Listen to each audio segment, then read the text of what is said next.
Welcome. Good morning and good afternoon to those joining us online today for this webinar. My name is Shane Sparg and I'm the Group Senior Manager for Nature at Heidelberg Materials.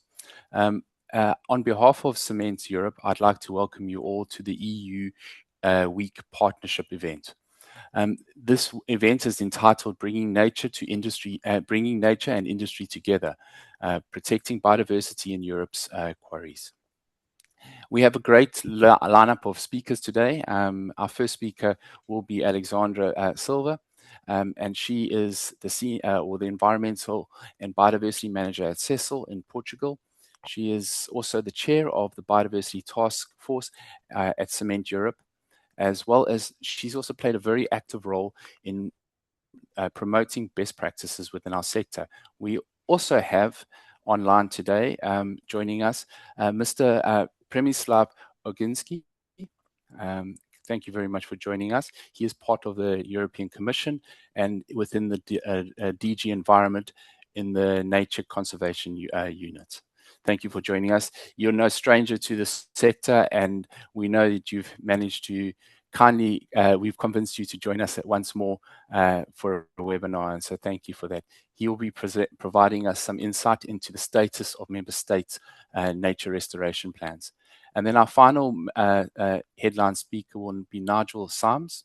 He's the Conservation Partnerships Manager at BirdLife Europe and Central Asia. He has over 2 decades of collaborating with the sector, and like Mr. Oginski, he too joins us once more to provide us the NGO perspective about biodiversity within the sector. We also kindly joined today by to have 3 testimonies from the field. We'll be joined by Eva Nina Kolkova from Titan, Sean Cassidy from Cemex, and Nuno from Marquez from CECIL. The 3 of them will be providing us insight onto what's happening with biodiversity within their companies. And just a reminder, within the structure of this webinar, this is a recorded webinar. There is a Q&A section, a box, so please post your questions at any time throughout the webinar. And we'll try and answer your questions as we go through the webinar. The team will provide some insight to that. But we will also include some of those, if there is time, at the discussion session at the end. So with that, I would like to kick off the webinar and hand over to a good friend, Alexandra. Thank you, Alexandra.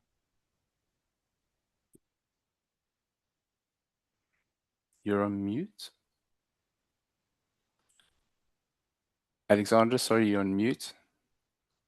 For that, can you hear me right now? Yes, we can hear you. Thank you, Sean, for this kind introduction, and good morning to all of us, to my colleagues, and also all the participants that are here. So I will give you, in my presentation today, I will give you an overview about the roadmap, the Cement Europe roadmap that we launched. So I will share a few slides with you.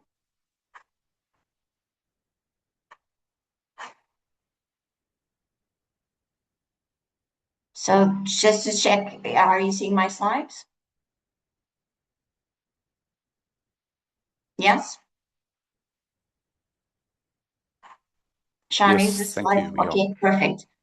So as I said, I would like to share. Perfect. Thank you. Thank you, Sean. So let's start with the biodiversity roadmap. So what I want to share with you today is how the cement sector is contributing to biodiversity, not only minimizing and reducing our impact, but also we are actively creating value for nature. So the point for today is to give you an overview about the roadmap and what we are delivering as a sector.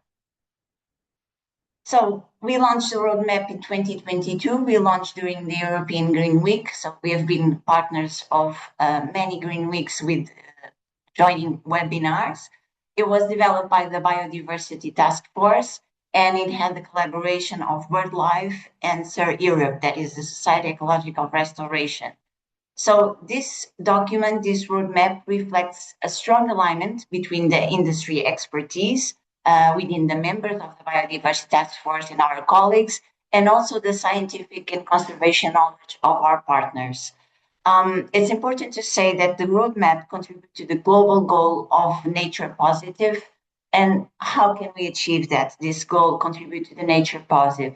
We can contribute to the nature positive goal by enhancing the ecological values of our quarry areas. And how can we do that? We can do that particularly throughout the quarry restoration process.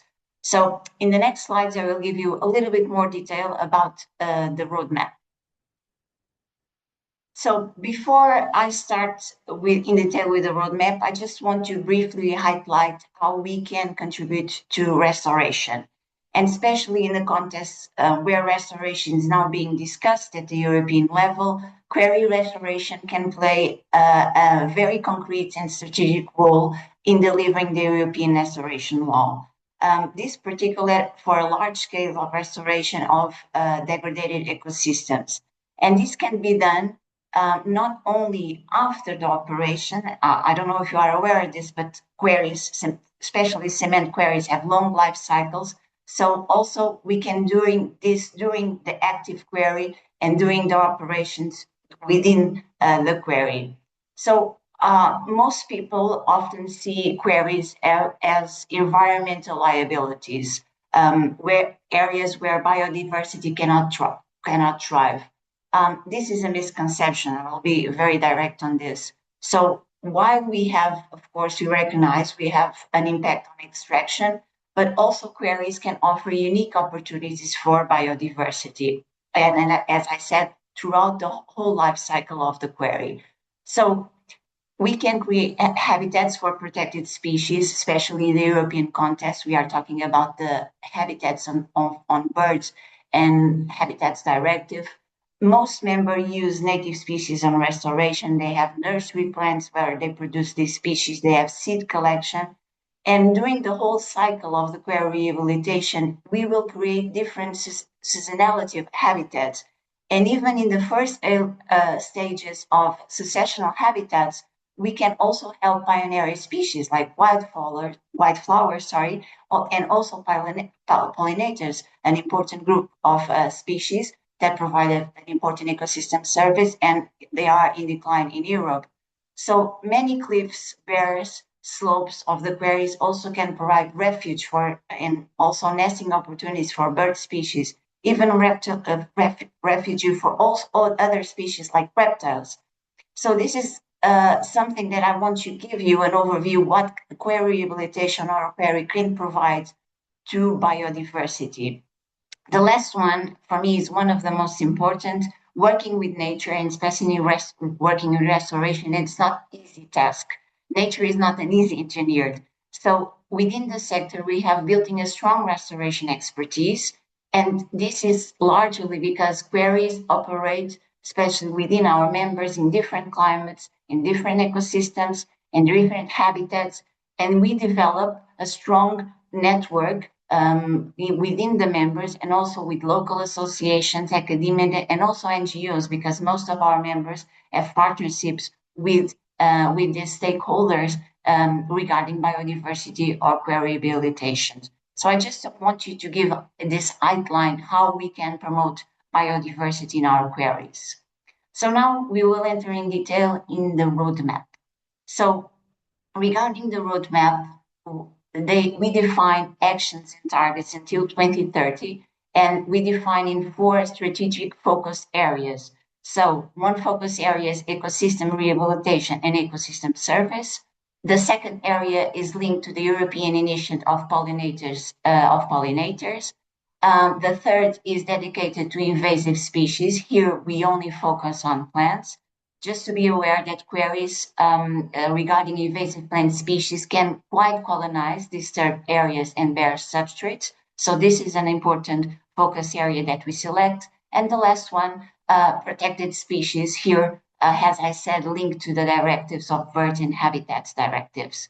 But also the roadmap that defines actions and targets, it helps companies. Our intent is that companies move to action. So it's also a tool to help guide and influence companies to manage biodiversity in their quarry sites, and also a tool for sharing experience and inspire the members within the companies and also to share with other stakeholders the promotion of biodiversity. And we are talking about partnerships like regulators, nature conservation association, also political institutions and academia. So this is a tool for us to work together. Regarding the scope of the roadmap, this is directly linked to limestone quarries or other materials that provide the raw materials that we need for the production of cement. However, within our companies and members in Cement Europe, we promote that companies can extend, so it's up to each company to extend the scope of the roadmap, for example, for other sectors like the production of aggregates. So, what means the roadmap in practice? So, in practice, the roadmap, the implementation of the roadmap is throughout collaboration. Okay, this is the main goal for the roadmap, and it should be in practice the collaboration with our members and with our stakeholders. So, this includes knowledge sharing between our members, the development of case studies, as I said, partnerships with stakeholders, and the thematic of webinars. And here is one of the examples of these webinars. They've been promoting, I think, since the beginning and even before we launched the roadmap. But most important, these webinars should provide a space to engage with key stakeholders from the European Commission. We have here the academia also. We have also the academia present in our webinars, NGOs. We have Nigel here today, and also, of course, the members of the cement industry. We have been done several webinars. We did one regarding temporary nature or temporary habitats, where we can promote biodiversity in active site quarries. What's buzzing in our quarries was one dedicated to pollinators. I have to say this was one of my favorite ones. Protected species, invasive species. This was an internal webinar that we did with the members to promote awareness and how can we deal with invasive species in our sites. And last one, dedicated to the role for rehabilitation. What we try to do with these webinars, it's always giving something new for this. We already share case study videos, and today we will have a new one that is testimonies from our people that work in our sites, in our companies. So this is what we try to share. We doing these webinars. So regarding how can we track the roadmap? This is an important, it was very discussed with the task force during the development of the webinar.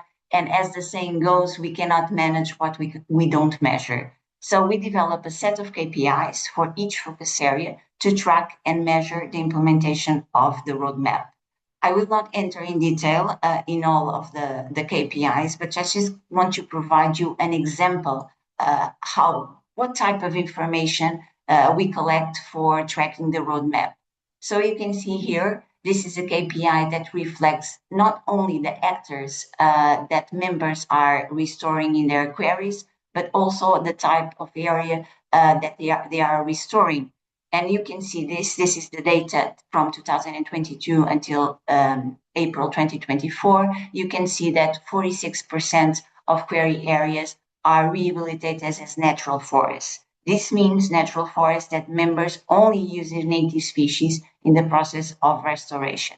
So here, an example of our KPI. So also one of the things that are important is communication and engagement. So here, just to talk a little bit about the key actions that we've been done, the webinars that are already told you, and also important the case studies that we share. You have these case studies available on the Cement Euro website. I can stay all morning giving you examples of case studies here, but we don't have time. But I just wanted to share some contribution from members, and you can check in the website regarding these contributions. For example, for Portugal, we have contribution for fauna pollination, also the importance of seed dispersal in the process of restoration. From Italy, you will see native seeds collection that they are doing. From UK, you will see that bar substrate slopes and cliffs provide abundant nesting opportunity for birds. And also in Ireland, you can see case studies that they are creating white flowers grasslands for pollinators. So this is some examples of case studies and how we are dealing in promoting biodiversity in our site, especially throughout the rehabilitation process. We did also a podcast, and just to finalize, we did also a brochure. It's available online, and here you can find all the KPIs of the roadmap that we publish with the information until 2024. And we, as a task force, will develop a new brochure, and we expect to publish in the end of this year with new data and, of course, new case studies. So my final slide is just to say that the roadmap is the result of, as I said during the presentation, with a strong collaboration across companies, associations, and other stakeholders. I think it demonstrates what we can achieve when the industry work together and share a vision. When we share a common vision, normally the execution is much easier. So I have to thank all Task Force Biodiversity members that participate in the development of roadmap. I normally say that we are a small task force, but a very active one. So to finalize, just three takeaways regarding the roadmap and queries in biodiversity. So as I said, queries can play an important role in ecosystem restoration, and the biodiversity roadmap provides us, for us in the sector, a stretcher approach to implement several actions and to achieve the targets that we want to achieve for biodiversity. And when we developed the roadmap, we did a strong alignment with the European Nation Restoration Law, published after, and the European Biodiversity Strategy, and of course, the Sustainable Development Goals 15 Life on Lands. So to resume this roadmap in 3 words, I would say science, collaboration, and knowledge. So thank you very much.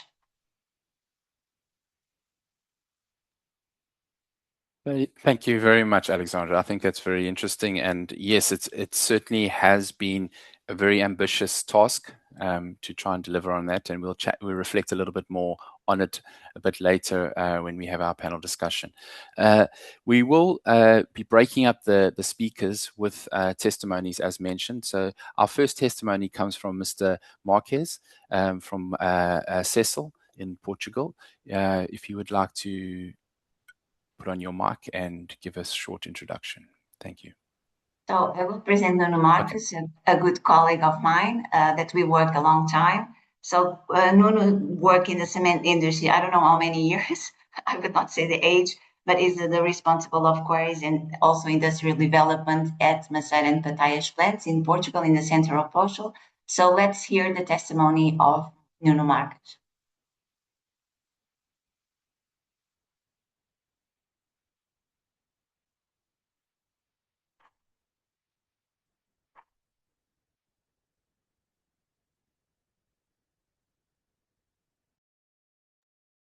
We don't have volume. Apologies for that.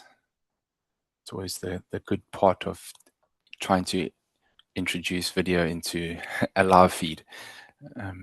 Just bear with us.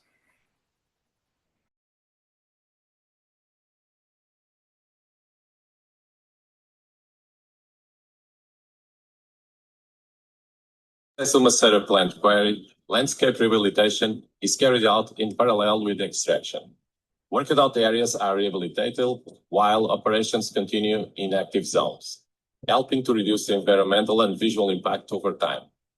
The rehabilitation works include slope reshaping of the quarry faces, drainage control, and the planting of native site-adapted vegetation, with the aim to restoring stability and integration of the quarry in the surrounding landscape. At the same time, this quarry operates in a way that protects the paleontological heritage. Geological formations are monitored and fossils that are finding in the quarry are identified and documented, with the most significant species transferred to the geological core of our museum. In this way, we balance production, progressive rehabilitation, and protection of geological and paleontological values. Great. Thank you so much, Nunu. He is joining us during the panel discussion, so if you have any questions, or you're welcome to post them in the Q&A session, but he will be part of the panel discussion at the end. With that, we now hand over to Mr. Ogensky from the Commission. Mr. Ogensky, if you wouldn't mind joining us and sharing your presentation. Thank you very much. Thank you very much for the invitation to this webinar. I will now try to share my presentation. Okay.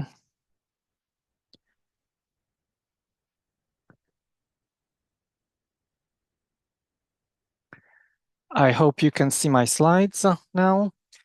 So thank you very much once again for the invitation to this webinar. I'm very happy that this webinar is taking place as one of the events during the Green Week, which is dedicated to investing in Europe, in nature in Europe. So I think it is indeed very timely to discuss how the extraction sector, the quarrying sector can contribute to the implementation of the biodiversity policy and legislation.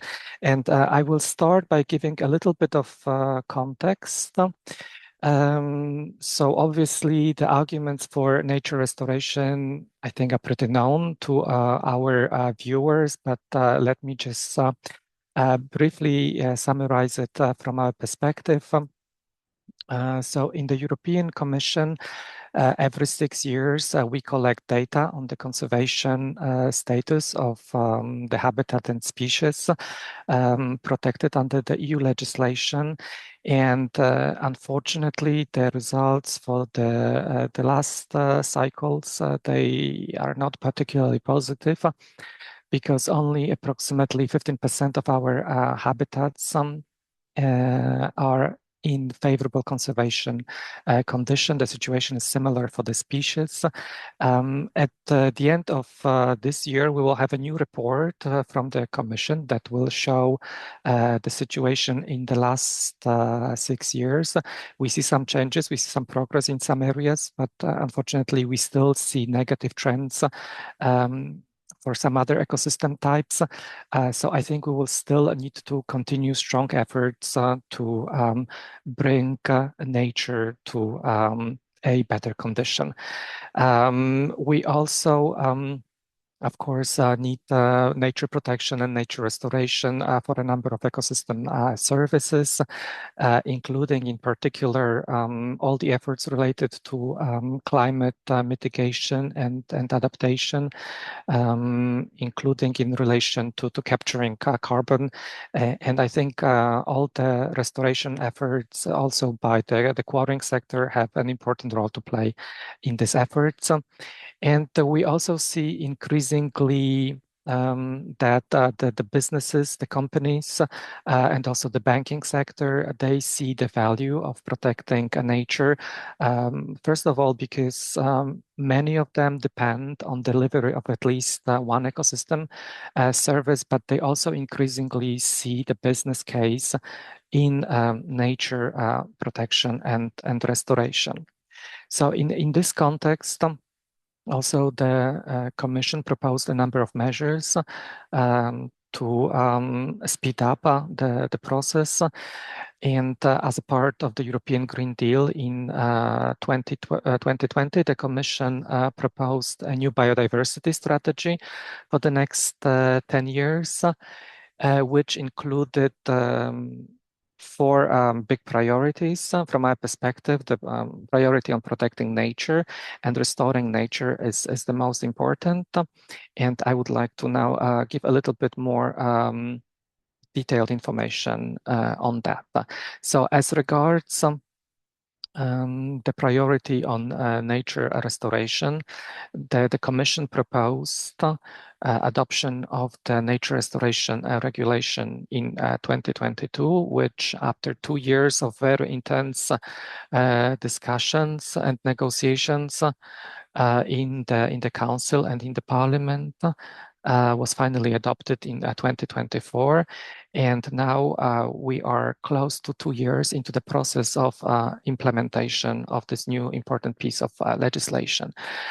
In terms of its main objective, the regulation provides for the commitment to restore at least 20% of EU land and sea by 2030, and all the ecosystems in need of restoration by 2050.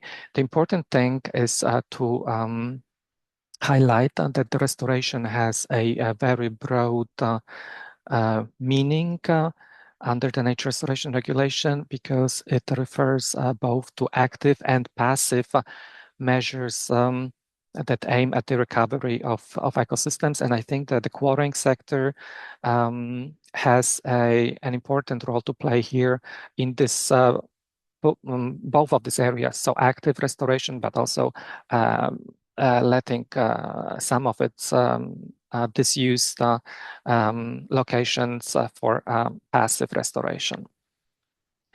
And when it comes to Mr. Ongiski, sorry to interrupt. Mm-hmm.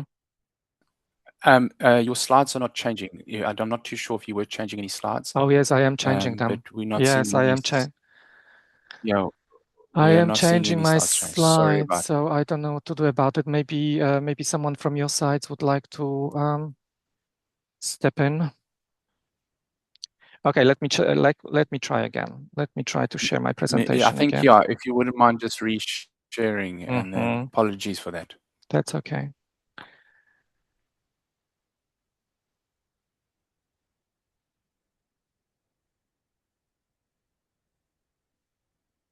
How about now? And we're just waiting for it to come up. I'm not seeing anything yet.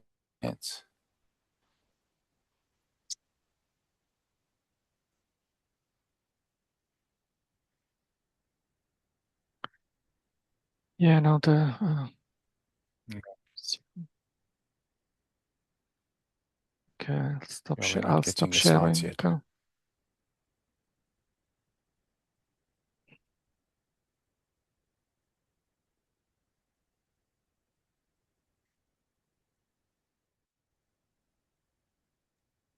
When we test, everything works okay. Yes. When we are live, it's not working. That's usually the case. Apologies, everyone. I'm sorry. Yes, I can see that it's for whatever reason it's not showing my slides. I don't know if maybe someone from your team wants to share my presentation. Just hang on. I'll see if we can get that arranged.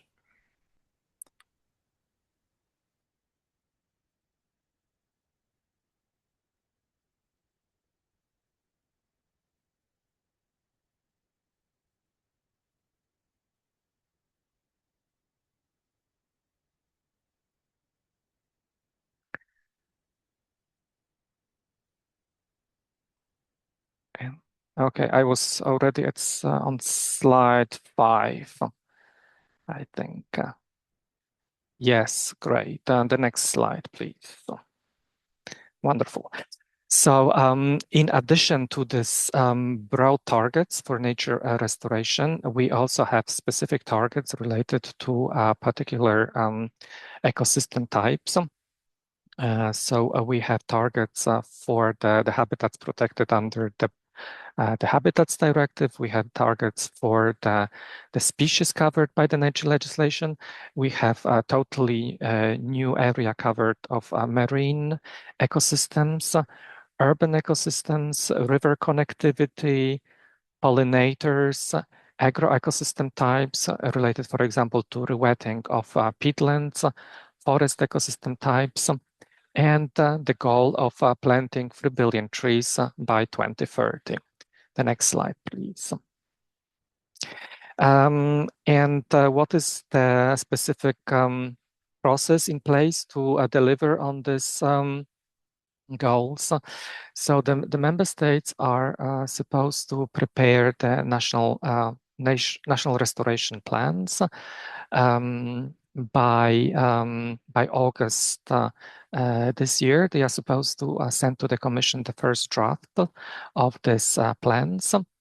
And in the plans that will cover the period of 10 years, they are supposed to plan all the necessary restoration measures, including the ideas how they want to finance these measures, and also possible synergies with other policies and sectors.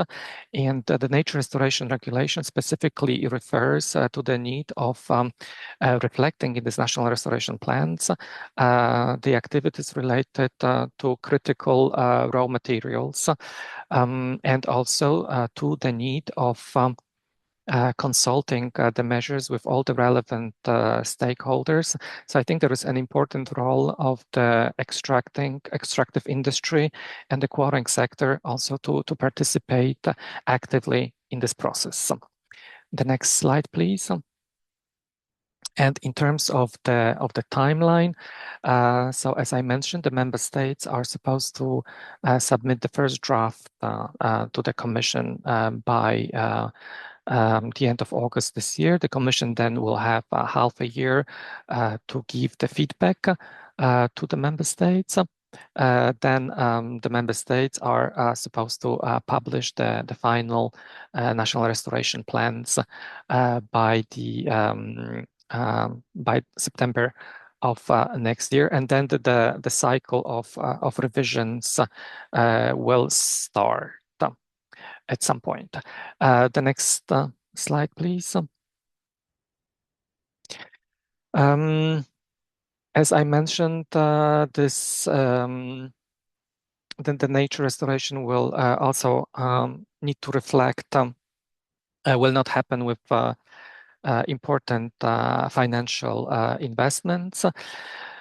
The Commission has assessed that between 12 and 13 billion euro will be necessary for the implementation of the regulation. There is, of course, the important role of the public sector to continue funding nature restoration, but we also see increasingly the need for the private sector to step in to cover the investment gap in nature protection and restoration. As regards the public investments, already in the current funding cycle, the EU budget for 2021-2027, the EU has allocated quite substantial funding to nature protection. The goal is 10% of the EU budget dedicated to nature protection and restoration. We are a little bit short of that goal, but not that short. There is also a proposal for the new funding cycle starting in 2028. The current proposal is to dedicate 35% of the budget to so-called green transition target, which includes climate and biodiversity. But as we see during the negotiations in the Council and in the Parliament, there is also a growing interest in having a specific target related to biodiversity. So we see the growing importance also of reflecting the biodiversity as a dedicated target under the EU budget. In addition to that, as I mentioned, there is an important role for the private sector to step in and to facilitate the process. The Commission has adopted last year a roadmap towards nature credits, so a system that would reward private investments in nature that could then be traded, including for some monetary compensation. This is at the first, moments of development, but we definitely see it as something that will have to be further developed to cover the gap, which is not fully funded by the available funding. And the next slide, please, which I think is my last slide. So what I described until now is essentially the new initiative of the nature restoration regulation, but we have to remember that in addition to that, we already have a strong a legal framework in place. We have the Birds and Habitats Directive that have been in place for a few decades now. And since they have already been there for the few decades, the current Commission has decided to carry out this so-called stress test of the nature legislation as an element of the simplification commitment of the Commission. So, as part of this process to simplify, to review the legislation, we are now carrying out an in-depth analysis of our legislation. So it has a few elements. We are particularly looking at the assessments of this permitting process that many developers have to go through, including the developers from your sectors before they get a permit to carry out these measures. They often have to do the assessments, and we're looking at the burdens, at the opportunities within this process. We are also looking at species protection measures, how relevant they are, if there are opportunities for maybe to improve the process of, for example, issuing certain permits and derogations, and also at monitoring and reporting. We are looking at how relevant this legislation is. Are the costs and benefits proportional? What are the costs in terms of the delivery of the effects, so on the cost efficiency? We have just launched a public consultation as part of this stress test, and I strongly invite the members of the extractive sector, your viewers, the viewers of this webinar today, to also participate in this public consultation that takes place until the 10th of August this year. In addition to this public consultation, we are carrying out targeted consultation with more than 100 organizations, which include also some organizations from the extractive mining sectors. And these are particularly the organizations that in the past contacted us with some ideas, some feedbacks, also some information about the challenges of implementing this legislation. So we are actively contacting the members of the extractive business community to get more feedback from them.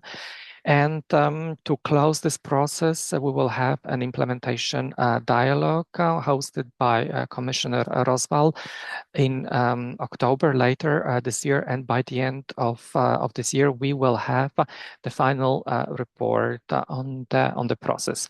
So the outcomes of the process are not now at this point. We cannot prejudge what will be and the conclusion of the process.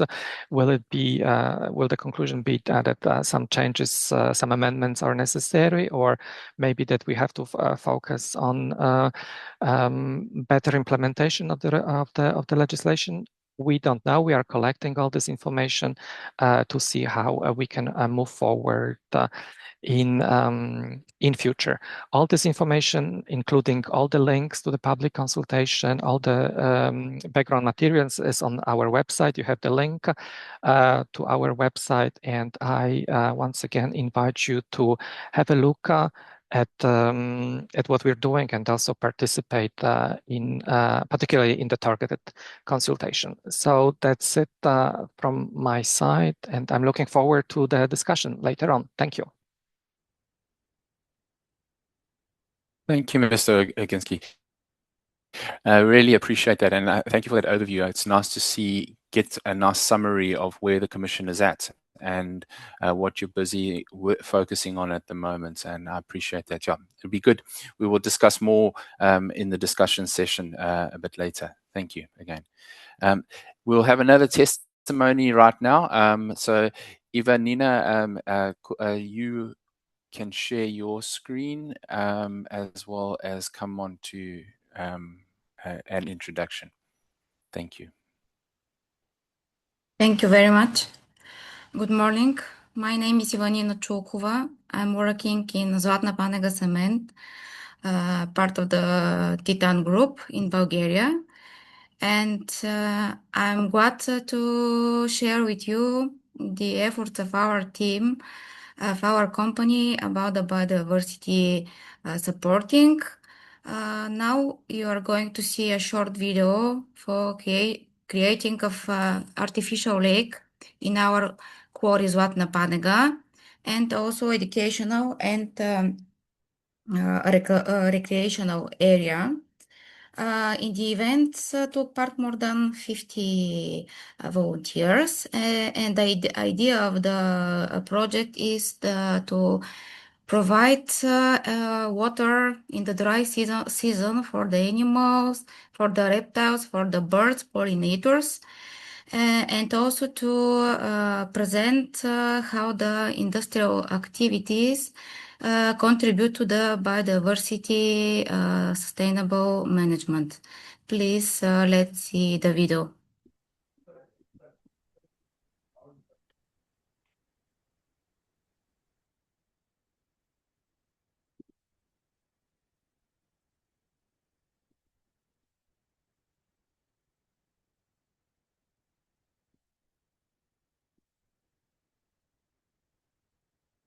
Намираме се в кариера Златна Панега.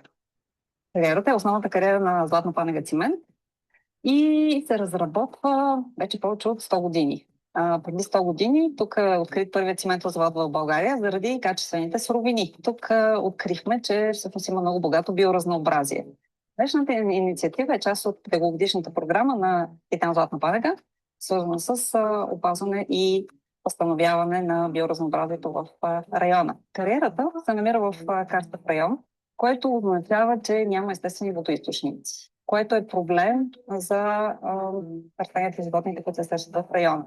Чрез днешната инициатива създаваме изкуствен водоем, като по този начин ще подпомогнем голяма част от животните, които се срещат в района. На тази площадка, освен езерото зад мен, ще има информационни табели. На табелите нашите гости могат да получат информация за редките растителни и животински видове, които се срещат в района, и повече информация за картите. A small symbolic event, raising environmental awareness and hopefully giving something back to the nature. Изключително съм щастлив да виждам моите колеги как участват в подобни инициативи, които ние Титан организираме, за да подкрепяме природата. Подобни инициативи ни дават възможност на нас като служители в Титан Златна Панега да се обединяваме и да работим заедно.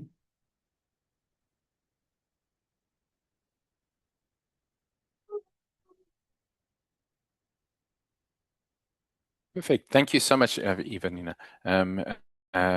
And we'll speak with you a bit more in the discussion a bit later. Next, we have one of our final headline speaker, which is Mr. Nigel Symes.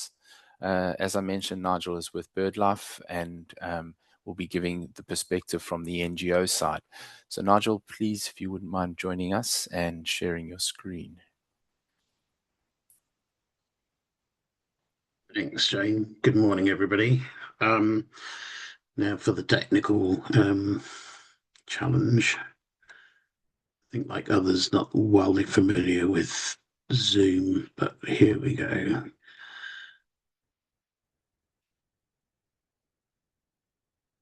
Can you tell me if you can see my screen? We're still waiting. There we go. Okay. So, as Shane kindly introduced me at the beginning, I've been working with the extractives industry for quite some time, over 20 years now. I come entirely from a nature conservation background. I've worked in the nature NGO sector for 40 plus years, and there's a very good reason why I choose to work very closely with the extractive sector, and that is simply that we can do fantastic work together to help recover nature and to restore habitats and ecosystems.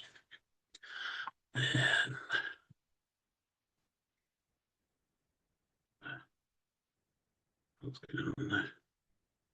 Right. Has my slides changed? Or am I still on the original No. screen?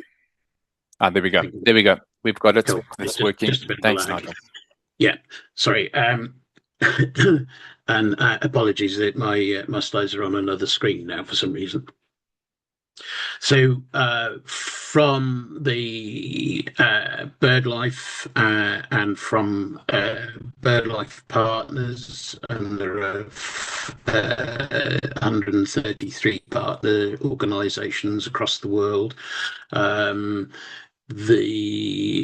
All conservation organisations with their own governance and independence, but many partners and BirdLife in particular kind of focus on working in the kind of restoration field in whether that's agriculture, forestry, fisheries, and so on, or the minerals extractive sector. The primary reason was one that was referenced earlier, which is the decline in ecosystems and habitats condition across Europe. So how to facilitate recovery, how to use or to work with the extractive sector in order to bring about some of that recovery. And what I'm going to talk about briefly today, some of the aspects of this, fundamentally from our point of view, species conservation, the recovery of threatened species, not just birds. Birds are an umbrella for wider biodiversity, and so BirdLife and BirdLife partners very focused on the whole matrix of biodiversity, not just birds. Priority habitats, those that have been given an elevated status, if you like, in terms of the annex in the Habitats Directive. Also, the European Red List of Habitats, how restoration of mineral sites contributes to the reconnecting of what is now a very fragmented nature landscape, where development pressures and agricultural improvements and so on have isolated patchworks of habitats. Quarries have and restoration quarries have got a really important role here.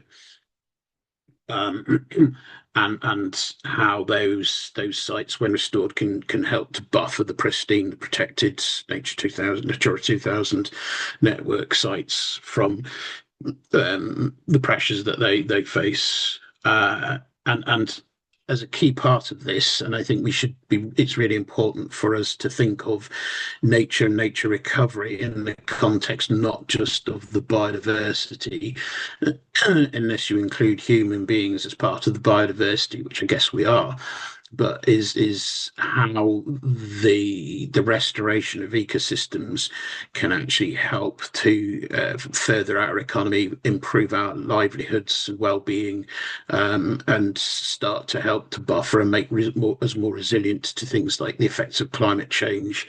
And so in so doing, those services, if you like, that are generated have a value. That value can and arguably should be being monetized. If you're doing the work, then it kind of makes sense that you should be being paid for it. And coming back to Mr. Oginski's presentation, how is the nature restoration regulation going to be implemented, and the need for private funds, and this is perhaps a route to that. I'll come back to that a little bit later.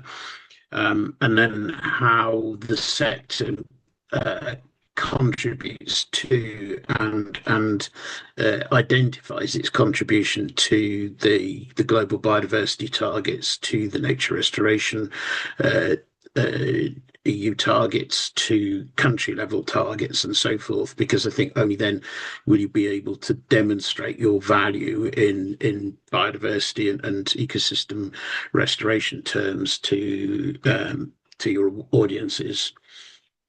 And then to touch on what is perhaps a really important fact. So there is an estimated cost for the nature restoration regulation. Budgets have been prepared for that, but are those costs realistic? Can we do things that contribute to these targets, to these opportunities for biodiversity restoration, which are not as expensive as perhaps have been sort of classically portrayed? And so what I'm saying there is, I think there's the opportunity to rethink a bit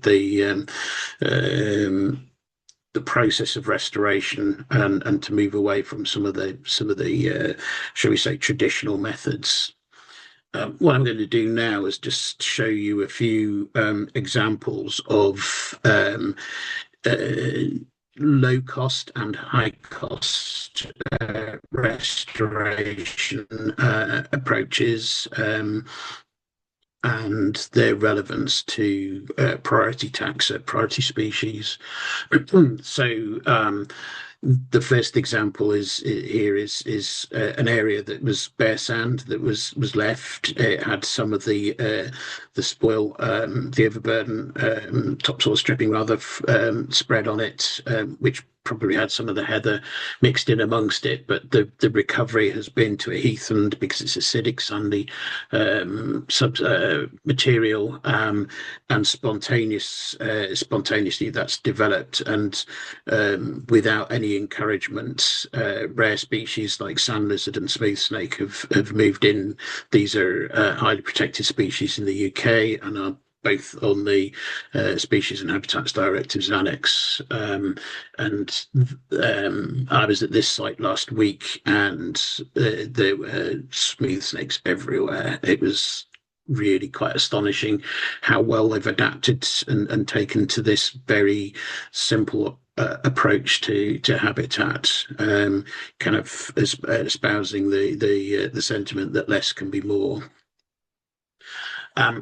And likewise, leaving sand faces in sunny aspects that are big enough that they then don't need lots of fiddly little maintenance operations to weather themselves provides habitat for solitary bees and solitary wasps. And if I'd had a close-up, I think you can see one or two of the little tunnels created there, but that face was pockmarked with solitary bee and wasp burrows. And likewise, just scraping a depression close to the water table, particularly groundwater, which is clean, it can create really fantastic habitat for aquatic invertebrates. And just done with a shovel or a drag line at the end of the process. Likewise, on a different more neutral substrate, but just leaving the bare ground to spontaneous vegetation, and monitoring it, controlling invasive species. But the mosaic here of scrub and sparsely vegetated ground is ideal habitat for one of the fastest declining species of bird in Europe, the turtle dove. And they respond to this, and they respond really quite quickly. And our analysis is that there's huge amounts of potential for doing this, not just as part of the restoration, but in areas that can be set aside within the operational quarry temporarily to enable these habitats to develop. No preconcept that they're then protected, that you would quarry this area and move to the habitat to another area, and so on around the quarry line during its life. A slightly more involved process here, but looking to sort of again revolutionise the cost approach to limestone grassland creation in quarries, and to be less prescriptive, less intensively restoring and really to leave nature more to its own devices, manage the invasives, but allow, introduce some seed, yes, particularly the rare species, but then leave nature really with some grazing to manage the site there afterwards.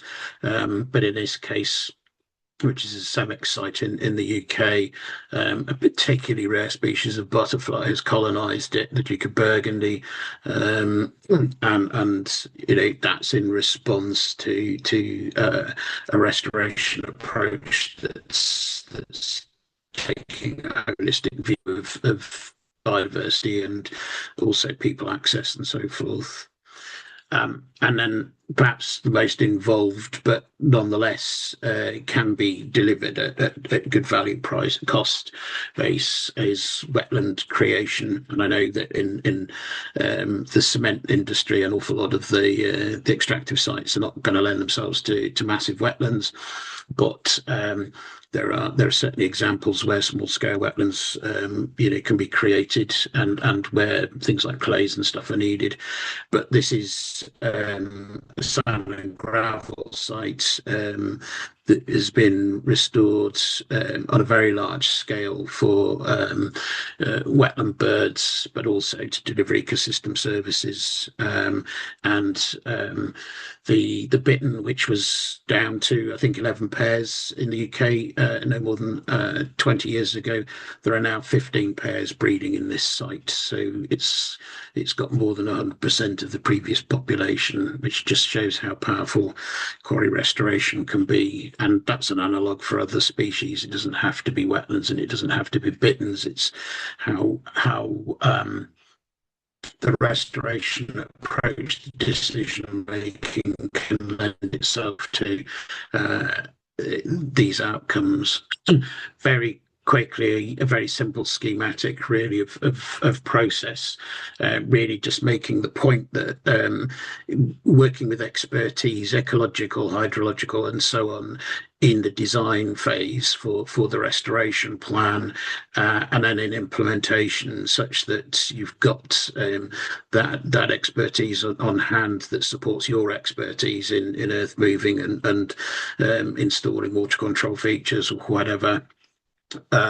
Delivers these benefits through the provision of priority habitats that then provide for species, but also contribute to ecosystem function and thereby generate nature-based solutions. And as we said before, there's a potential to monetize that to then feed that back into the restoration budget, and potentially to provide an additional income line. A couple of very quick case studies. There's quite a lot along this slide. I'll just sort of say, I mean, this is southern Netherlands. This was a gravel extraction, but designed with the specific remit of flood alleviation to lower the floodplain of the Meuse River. And there was an ecosystem service evaluation assessment done of this, which kind of knocked my socks off, really. I think, looking at around 20 million euros a year in ecosystem service benefits, and how much of that comes from the recreational benefits, far more significant in terms of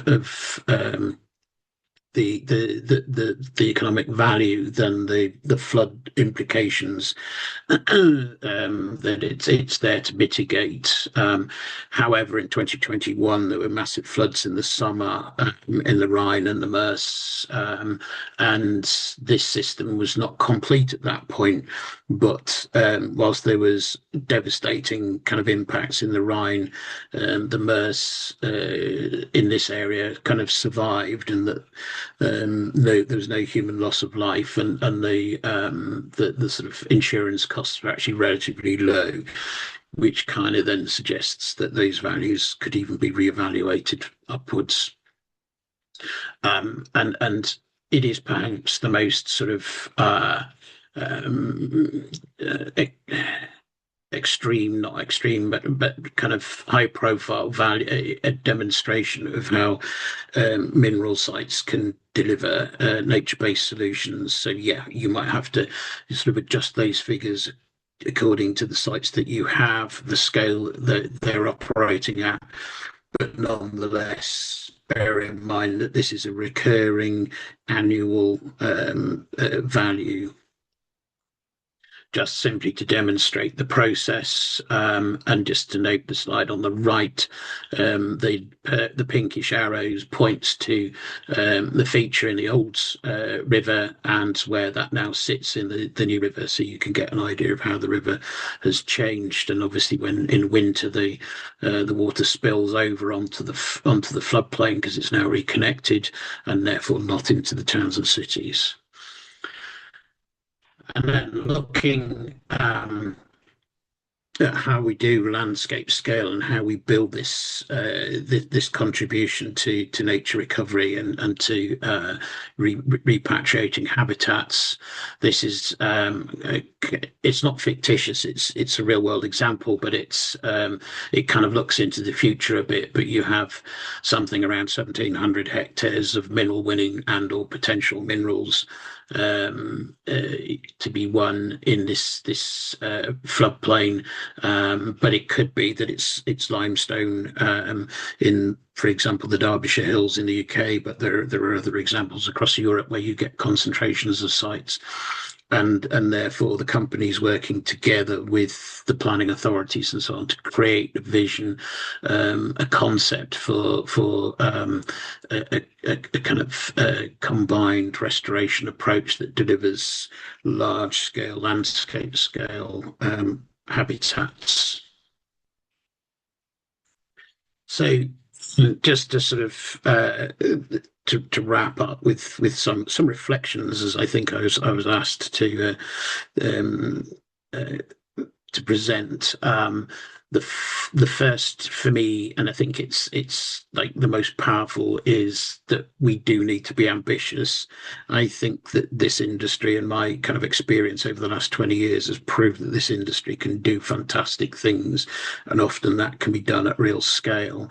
And when I say we, I'm not just talking about you, the operating companies, but us, the environmental organisations, civil society, and those bits of government that determine the permits and so on. And so, you know, arguably that's where that last part is where the biggest changes are needed. But collaboration is crucial. You know, we can do this together. I think as individuals, we don't get very far, but when we put our efforts together, our expertise together, and our will to make things happen, then it can really drive change. And I said challenge the status quo, and that really refers to the restoration approach, the kind of what is seen as best practice that is very expensive and therefore, or can be very expensive and therefore kind of limits its appeal. And then I think there's an awful lot to do to explore how the nature-based solutions markets can work. And I think, you know, with care, we don't go into them blind and take whatever's offered. But I think having a sensible approach to how we develop, for example, carbon certification markets in relation to the industry. Water could be the biggest opportunity in a sense, but the other ecosystem service there to be valued as well. I'll leave it there. I'm very mindful of time, so thanks very much.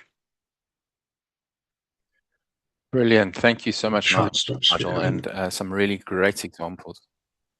Yeah. Thank you. Thanks, Nigel. Some really good examples you showed us there, and I think certainly does reflect on a lot of positive opportunities for us as a sector. We'll chat a little bit more about the opportunities, I think, in our discussion, and see how we can translate the ideas into action so that we can actually get more involved. Our third and final testimony will come from Sean Cassidy of CEMEX. He will introduce his little presentation as well. Thank you, Sean. Okay, thanks, Shane. Hello, everybody. So yeah, I work for CEMEX as the biodiversity manager for Europe, and we've got quite extensive operations across Europe. So we've developed a biodiversity standard, and obviously we use that to help develop restoration schemes, which is apt because as an industry, restoration is actually very much embedded into our culture. But most of our sites aren't actually quarries, they're actually set in urban locations, so and quite industrial. So cement plants, concrete plants, or we might make concrete products. So naturally, applying the culture to restore into an urban environment is a natural instinct for our industry. So we've got and developed a lot of biodiversity schemes or biodiversity action plans for urban sites. It's an important part of what we do. And actually, Nigel, who's one of the speakers today, actually helped us develop the biodiversity standard so we could actually do that. But the short testimony here is for a site at Jarrow Wharf on Tyneside. It was, up until the 1960s, actually a shipyard. It was a heavily industrialised site. But since we've taken it over, it's become a wharf, and it's obviously got a concrete plant on site as well. So it's obviously supplying building products. But we've set aside land at the site and developed it for nature. So it's a mosaic of woodland and scrub and grassland habitats, and it's very rich in wildflowers, and it supports a lot of native pollinators. So we have 9 species of bumblebee, which for a site in an urban setting is actually incredible. And we also have an array of butterfly species which are of conservation concern. So it's really good that we can develop habitats which support rarer species as well as more common species. And obviously for the people who work in those environments, it's a great way to engage in nature and the environment, and they get a lot of reward from these sorts of projects. It's a bit different from the day-to-day work. So yeah, we get a lot of engagement and some great projects across Europe. So I'll let Steve Cuthbert, who's the quarry manager at Jarrow, do the talking now, and we'll have a look at his testimony. Thank you.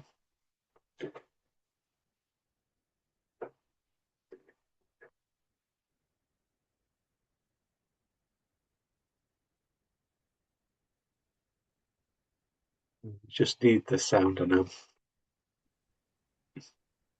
Hi, Steve Cuthbert, quarry manager at Jarrow Wharf.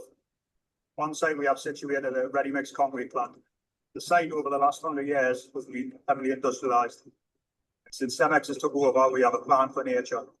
Within the last 10 years, we have cared about biodiversity around the whole site, creating scrub, brush, and an open mosaic, which has a lot of pollinators, native pollinators, for site.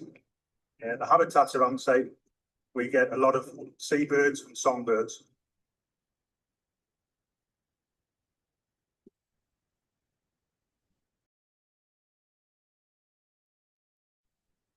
Thank you so much, Sean, and thank you for your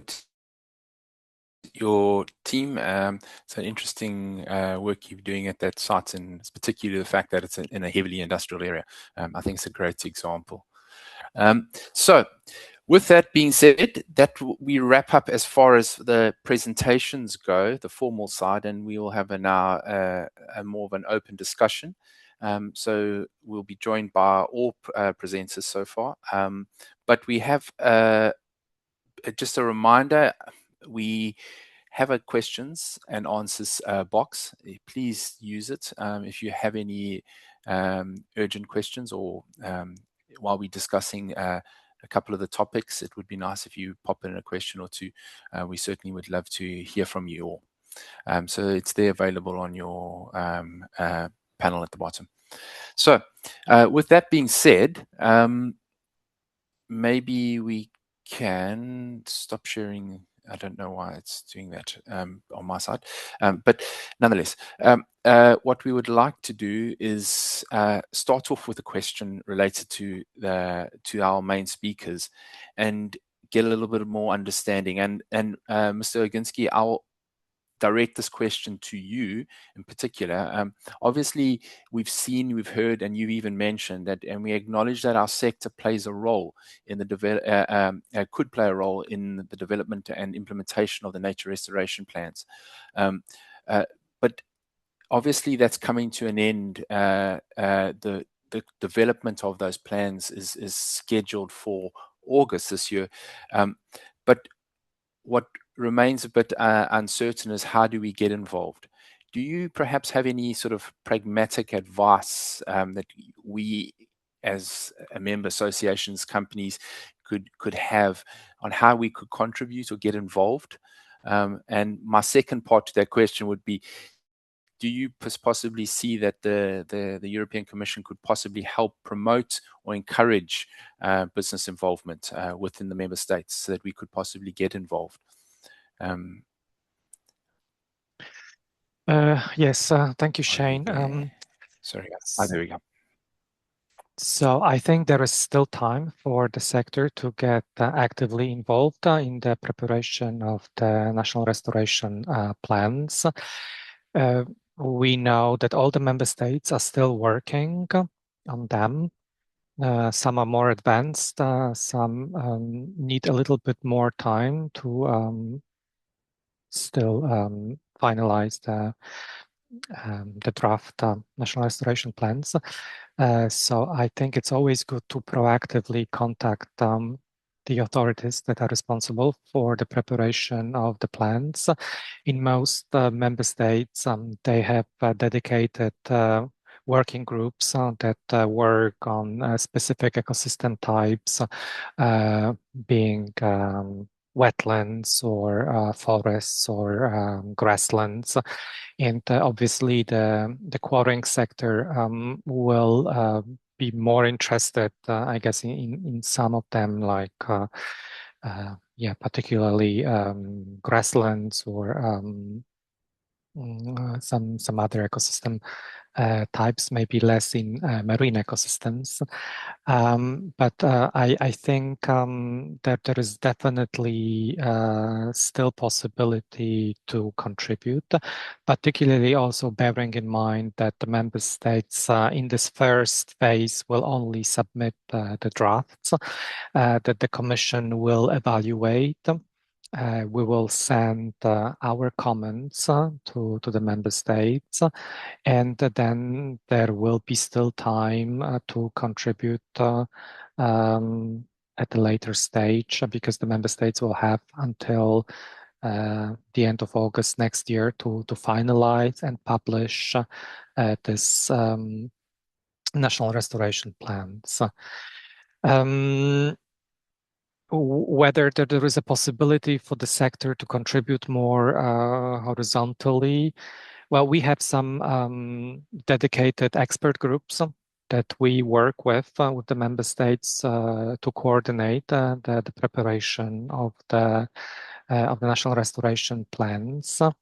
If you, for example, collect some information from your members, which is relevant to a number of member states, and you would like to share your perspective more horizontally, I think that there would be a possibility also to maybe make a presentation during one of these meetings of the expert group that works on the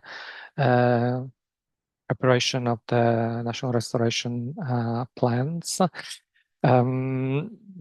As I mentioned, we are now also collecting the feedback from the sector for the stress test of the birds and habitats directives, and the targets related to restoration and protection of habitats and species protected under the the Birds and Habitats Directive is already one of the targets also under the nature restoration regulation, and they will have to be reflected in the national restoration plans. So I think all the feedback also collected in this context can contribute to our better understanding of the challenges of the sector and how it can contribute even more to restoring and protecting the ecosystems. So I think there is definitely still the possibility, and I would encourage the proactive contacting both the national authorities, but also if you think that you can contribute on a more horizontal level, I think we can also accommodate this need. Thank you. Thank you so much, Mr. Oginski. I see there's a question that's also just come in while you were speaking, or just as you started speaking, and I suppose in some ways you've answered it comes from Pedro Seguero. If you want to take a look at that, and maybe you're welcome to answer him in the actual questions and answer section. But I think in many ways you've answered that.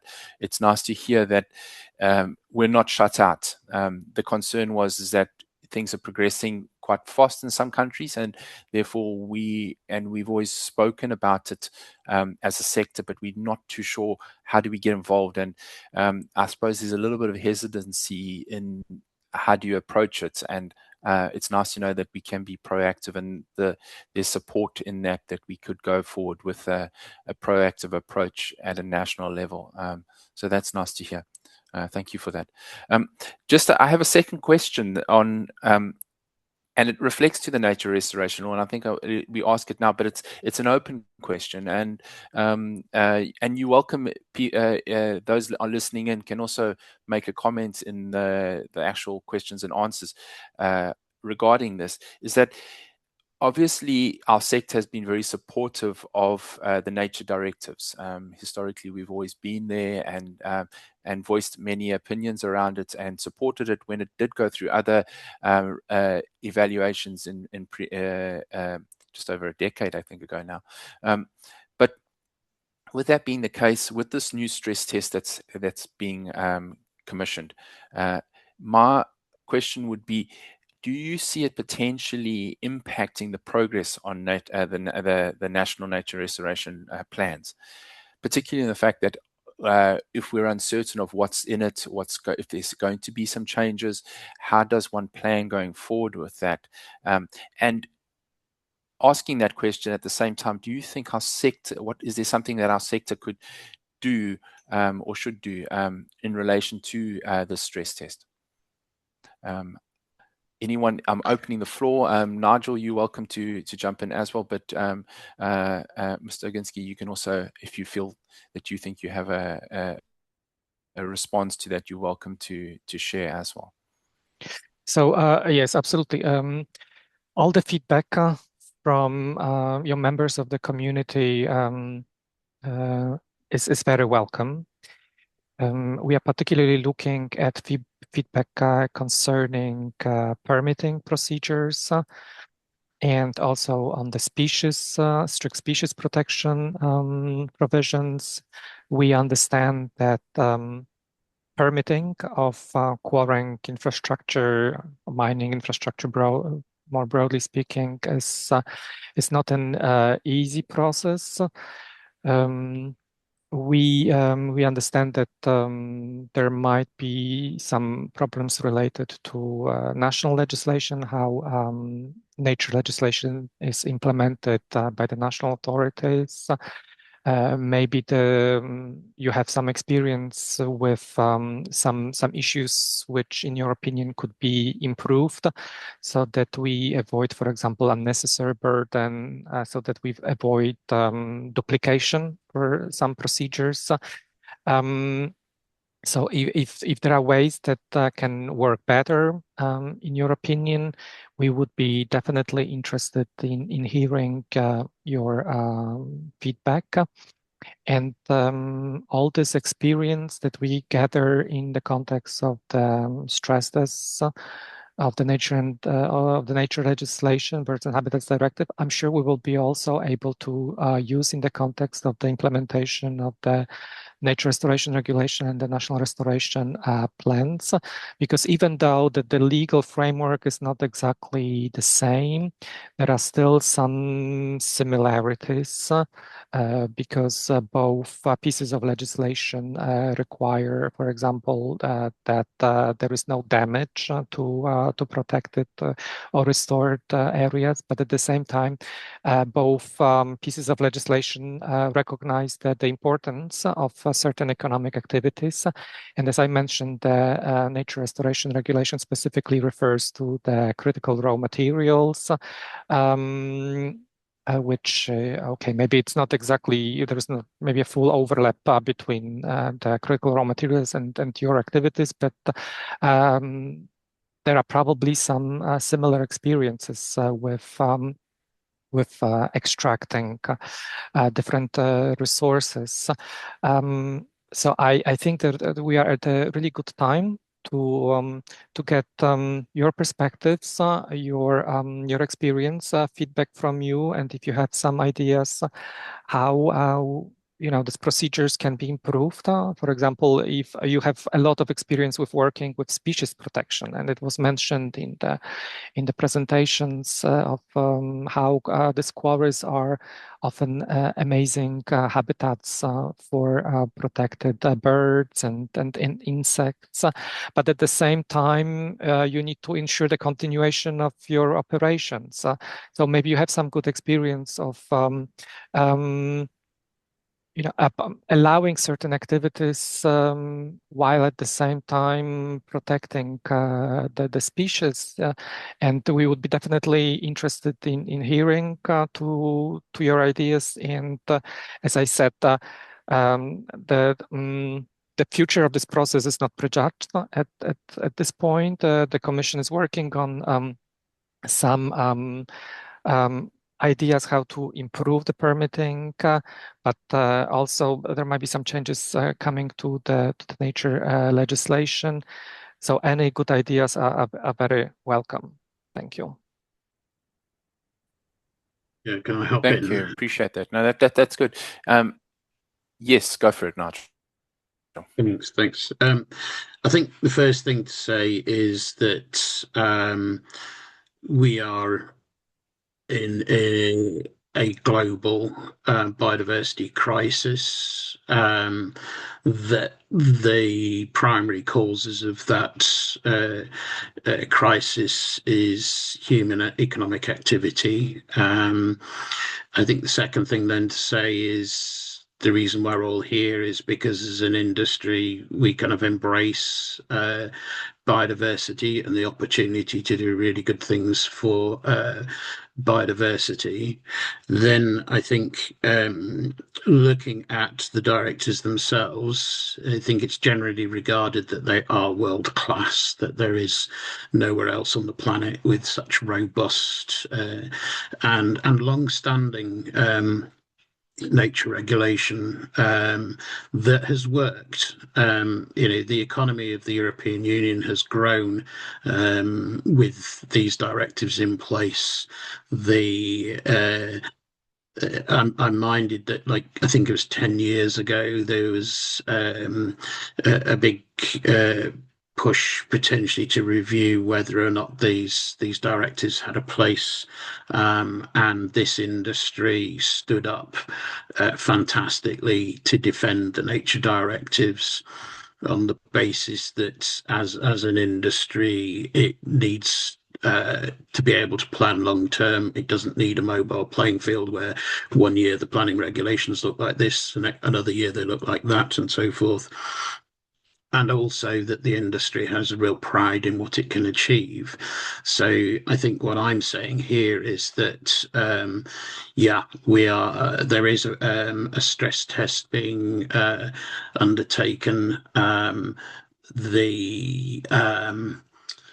The need is not to stress it so much as the graphic in the presentation showed that it cracks, but to explore how it works effectively as well as how it might be causing issues. But I would go back to the point that the economy has progressed, with these directives in place, and therefore, the idea that we need to sort of break them open, oversimplify when that exposes things like rare species to pressures that they are currently protected from, and development in Natura or on the edge of Natura sites which could be critically damaging.